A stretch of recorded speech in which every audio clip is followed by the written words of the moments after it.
Hello, and welcome to the President's Leadership Team August video meeting.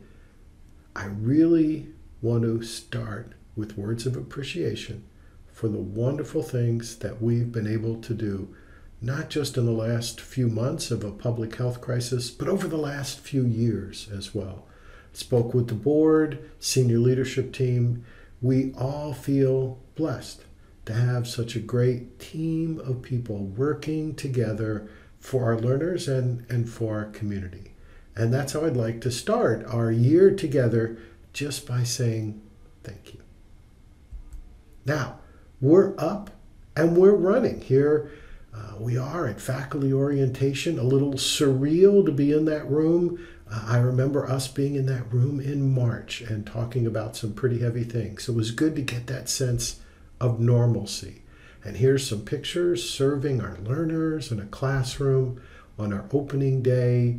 The Sea Wingers just killing it for admissions, working with other people. And here's our biggest backup of the day was a handful of students waiting for their IDs. And there's Megan smiling, serving our learners with our new safety protocols. So we're up and we're running. Here's a picture from Welcome Wednesday. Nothing says students like smelling that popcorn in the atrium. So we're up, we're back, very cool. Now, our President's Leadership Team schedule for the year. August is a video lesson. And we have meetings in September, October, November, and December. Now, we might have a video meeting somewhere in there. And again, January, February, March, April, May. June is always a video, but we still might sneak another video in there. So put all of these on your calendar. Now, we're moving the time to a little later in the afternoon, 3 to 4:30.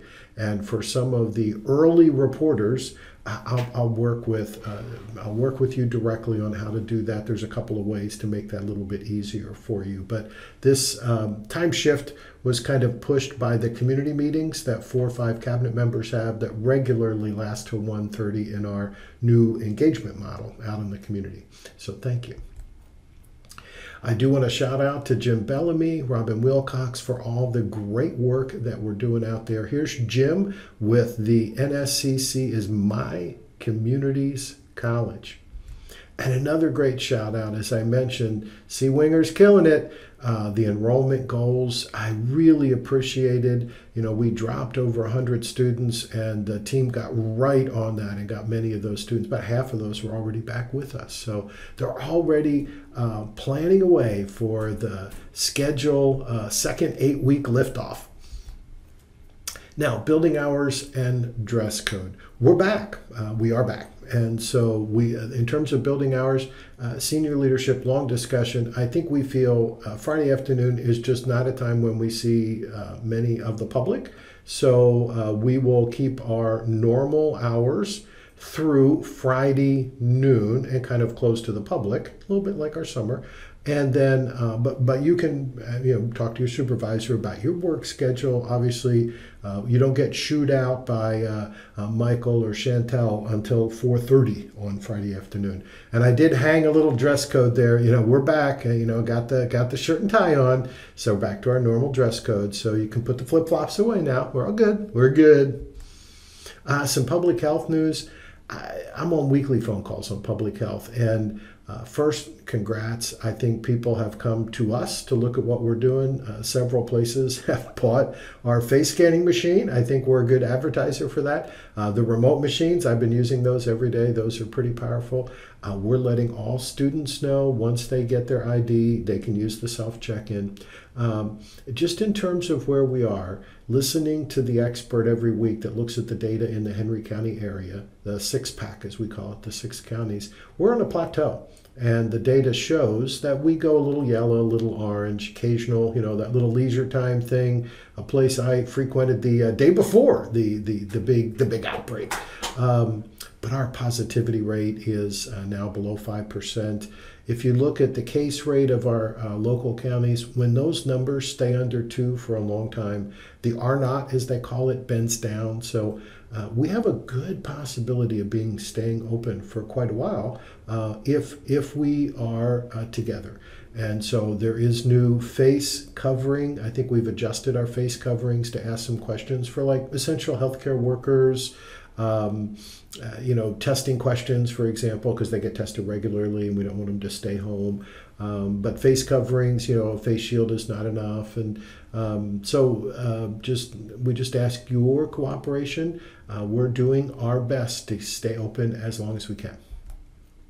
Some other public health news. Because of what we're seeing this year, there will be a huge push for the flu shot. Now, I'm not trying to influence your decision. Some people have strong feelings about that. I'm a long-time flu shot, and I assume, we might see something from our Activate Clinic partners, but I've already got my flu shot. I went to Meijer last weekend, walked in the door, handed in my insurance card. It was free. So I think there's going to be a stronger nudge to get the flu shot this year and a nudge to get it earlier. So I'm just giving you that heads up. We do have an upcoming board meeting on August 28th. There are no resolutions. See on the little schedule here, we have a couple of presentations, a few board discussions, and some consent items. The biggest news is Bob Hall has stepped down from the board, and the governor has appointed Ron Ernstberger from the Henry County area, and we're going to be swearing Ron in. If you know him in the community, he is well known as he's a good philanthropist, serves on community activities, and has a plastics business, Vision 2020.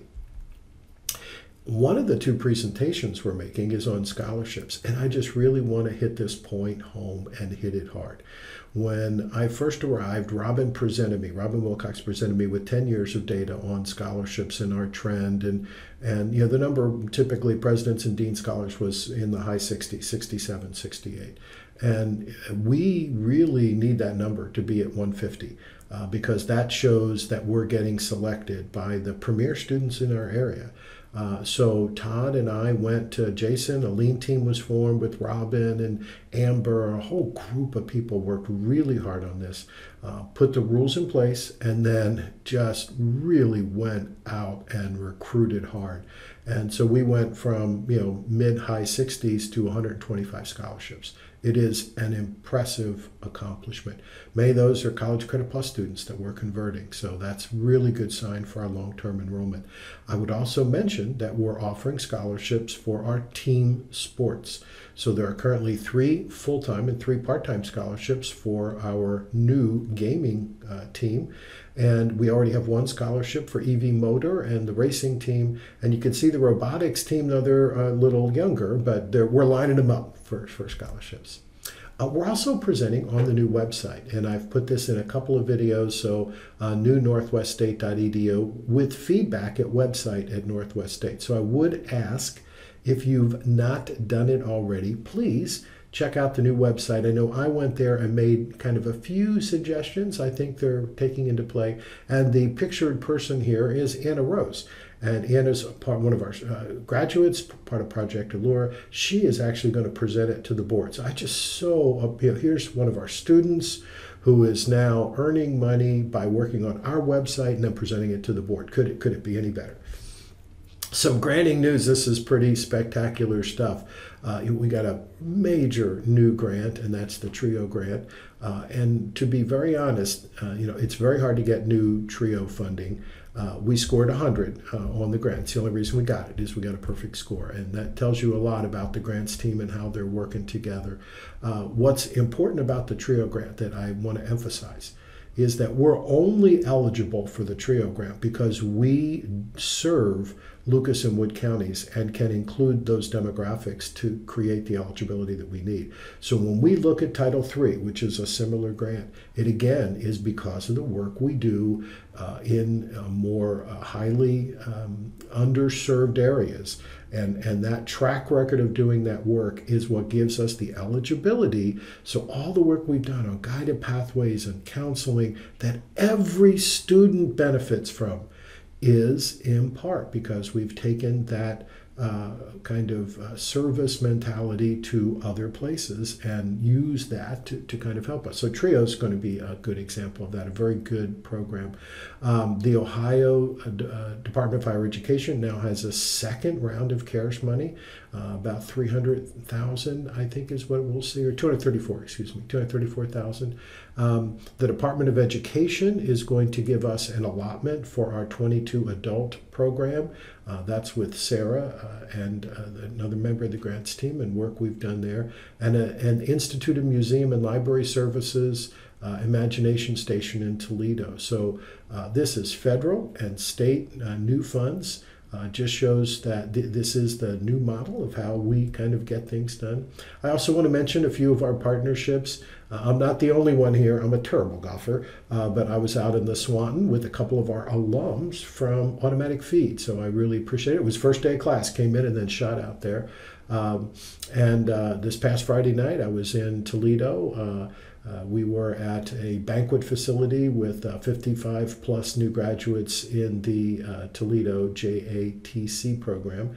And then the National Governors Association is looking at samples or examples of how to change state policy, and they're doing a 2-day conference. And our Finish for Your Future, also known as the Adult Learner Program. And so that will also be at the SSLI. So those partnerships are starting to pay off as well. I want to give a very strong shout out for Lana, Amber, Katie, and a whole crew of people. You know, my first 2 years here, I got a letter directed to me from the chancellor that said, "You are not doing enough on changing campus culture initiative." And I took it personally. And I have some personal loved ones that have been affected by this. So I really appreciate that the team stepped up.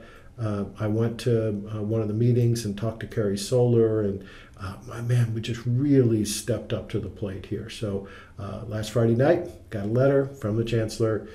You can see all the X's. We've met and exceeded the goals. I very much appreciate it. The only one we didn't meet was the student survey, which was scheduled for late March and early April, that the whole group pulled because we didn't think students would respond to it in the spring. So just really warms my heart that we're making Northwest State a safer environment for our students to be. Fiscal news, we have closed 19 and 20. I think we pretty well are, we have an early close on it. We've loaded 2021, so if there are any load issues, please bring those up with your local vice president. And the team is just now starting their audit prep. So each team has kind of different kind of cycles. This is the fiscal news, just very straightforward. If you look at what's called the May verification, where we verified all the money, we finished $732,000 to the good, but there's a lot of movement left in that budget. College Credit Plus, the summer split in tuition, we split summer across 2 years. So right now, if you run a budget, we're about $244,000, and when we get done, that number will probably be a little in the red, maybe a couple $100,000 in the red. Now we have CARES money, round one CARES money available to us to use, and we have a whole box of COVID-19 expenses, and we will probably use that to bring that budget back to even. The new budget has loaded, but understand that we were in such uncertain times that we did a 20% SSI reduction when we went to the board and took $1 million in reserves to make that happen. We took reserves in last year's budget. We took reserves from the year before. So we're still not making more money, getting more money in than we're spending.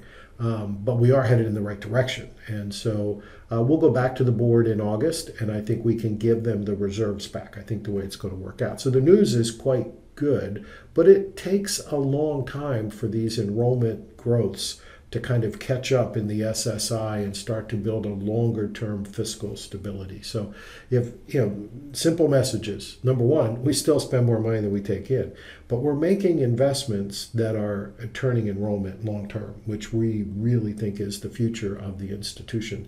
And so with CARES and other monies, I think we'll be okay in the budget we just closed and in this year's budget as well. Some upcoming events. We have the Alzheimer's virtual walk. Now they're doing a memorial garden like we did before, but ProMedica is going to sponsor it because it's right off the interstate. It's about a mile from my house. So would appreciate it. You'll see one more email probably before the walk. Really would appreciate, if you don't give, it's okay. But we have, several opportunities. You have Alzheimer's. I'm going to do Real Men Wear Pink. Megan and her team is going to do the Heart Association. So we like to do some community work and show that we're helping people in our community. Labor Day, we are closed. Woohoo! Early 3-day weekend. Our next PLT meetings will be September 23rd and October 21st. Those will be live meetings. Katie will come back with the curriculum and what we need to do and the website that we use in Sakai. October 23rd is the next board meeting. We have a couple of policy tweaks and an adjusted budget. We're going to bring the adjusted budget back since we'll know more then. And I already put it on the calendar for commencement and the emeritus dinner. Hopefully we can do something indoors. We'll see. As you know, we plan face-to-face classes through Thanksgiving. And after that, it's really by the vice president granting an exception. So like our building hours, right now we're closed to the public at noon, but if Jim Dreyfus has a training event happening or Katie has some personnel meeting that she needs to do for training or something, we're happy to do those things. So it's we have some rules, and we just typically talk to the vice president. If we have a good exception, then we grant it. Well, that's all I've got. It's a good video meeting, so I appreciate your attention to the material. We are in a very good place, and I am on regular phone calls with the other presidents. And one of the things I do is I close the Zoom screen down, and the first thing I do is express gratitude of where I work and who I get to work with. It's great, absolutely wonderful. So thank you, thank you. Thank you. Be on the lookout. You'll see some emails, Katie on curriculum, and some other kind of follow-ups for things. But really do appreciate your support at this time. Thanks.